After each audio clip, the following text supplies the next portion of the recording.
हम लोग आज आए हैं यहाँ अंतीपुर में। यहाँ पे है ये पांडुल लहरे जिसको बोलते हैं कश्मीरी में।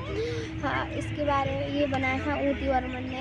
ऐसे पूरे हुकूमत की थी 855 ईस्वी से लेकर 883 ईस्वी तक इसने बनवाए थे। ये एक बन है यहाँ पे इस और ये यहाँ पे बहुत ज़्यादा बाढ़ आती रहती थी। बारिश के टाइम पे बाढ़ आती थी। यहाँ पे बहुत ज़्यादा नुकसान हो जाते थे।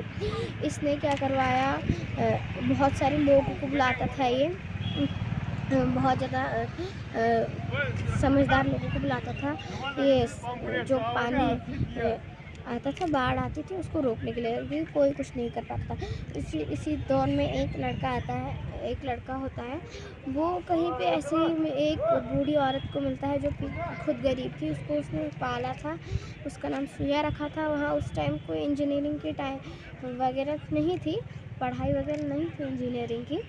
तो फिर वो बचपन से ही मतलब कि पैदा हुए से ही एक इंजीनियर था। वो बोलता था कि अगर मैं बादशाह होता, मैं यहाँ पे सब गरीबों को खुश कर देता, उनको अमीर बनाता।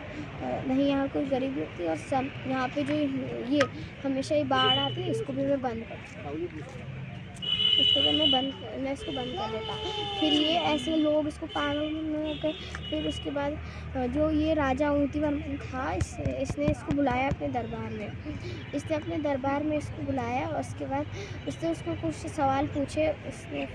जब उसने सवाल पूछे तो उस राजा को भी लगा कि ये पागल नहीं है। तो उसने बोला कि इसने अपने सारे खजानों के ताले खोल दिए और बताया कि जितना खर्च हो सकता है उतना खर्च कर लो, लेकिन इस बाढ़ को सारा ख़त्म कर लो।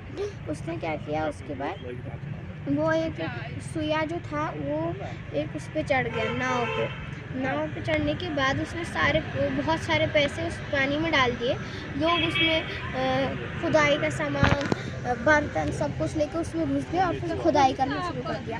जो इसमें मलबा वगैरह जमा हो गया था उसको उन लोगों ने ऊपर चढ़ा दिया ज़मीन पर चढ़ाने से क्या हुआ कि वहाँ पे बहुत ज़्यादा गहरा हो गया। जो नीचे असली उसका ज़मीन थी, नीचे से